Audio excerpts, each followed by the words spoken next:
Hey everybody, what's happening? Son of a Silverstacker here. In today's numismatic news and information for the 16th day of January 2022, I'd like to welcome you over to JM Bullion so I can show you where the spot prices ended the week on Friday.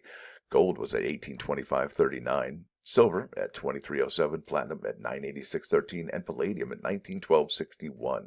Now our next stop today here is Blue Ridge Silverhound's page at YouTube, or channel rather, and look at that. That's an amazing error coin from 2021 Philadelphia Mint. So here we go. The name of this video is Chase for the biggest error coin of the decade, 2021 Lincoln Shield bank box opening, and I'll leave a link in the description for this. It's quite an amazing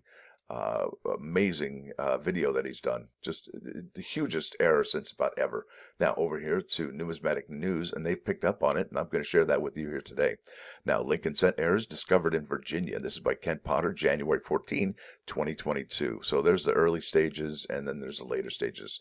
You can see the date, and then look at the date on here. And there's some of them that just have the 2 and the 0. You can't see the 2 and the 1. So there's a major progression here happening. Now it says here, this is the 2021 Lincoln Cent rim-to-rim die crack, stage 1 left, stage 2 images courtesy of Robert Reese.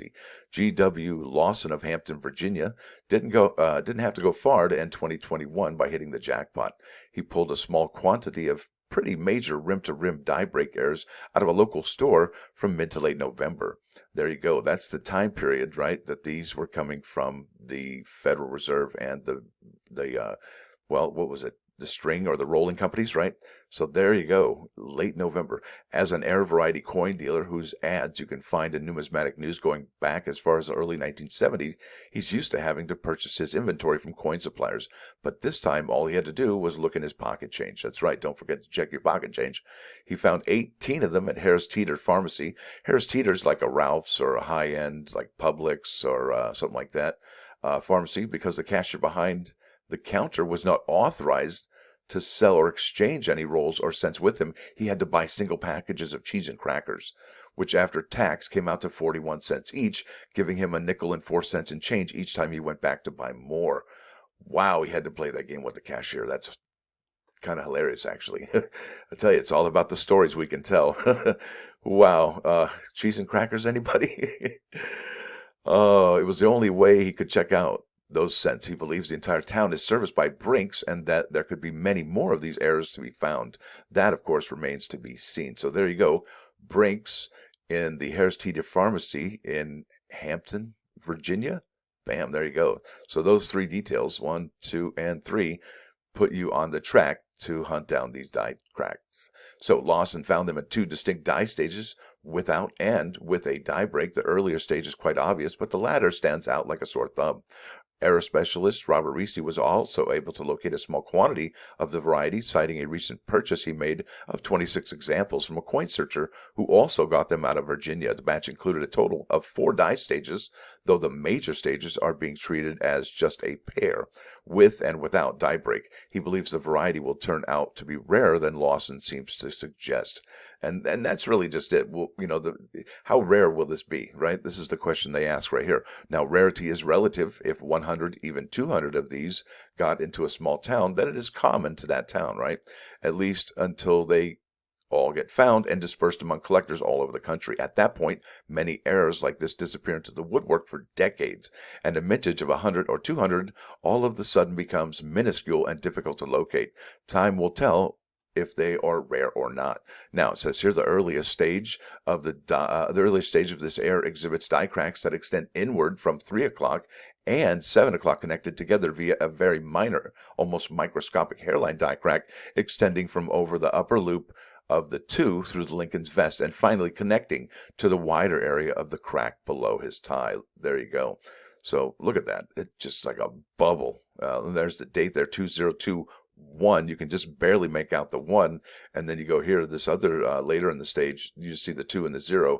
You barely see the 2, and then there's no 1 there at all.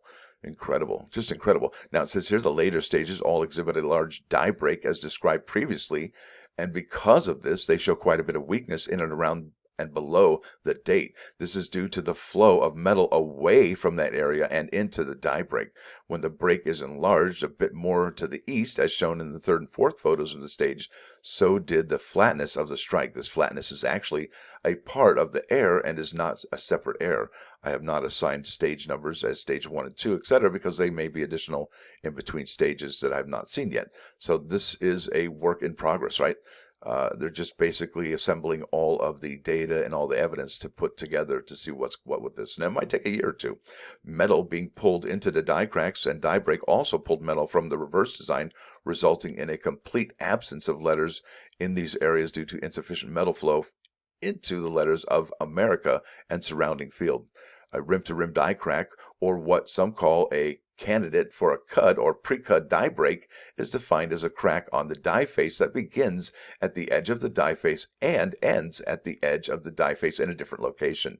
On the struck coin, it will show as a raised irregular line of coin metal extending from the rim at any one point to the rim at any other point. There you go. That's exactly what this is looking like. Womp, womp.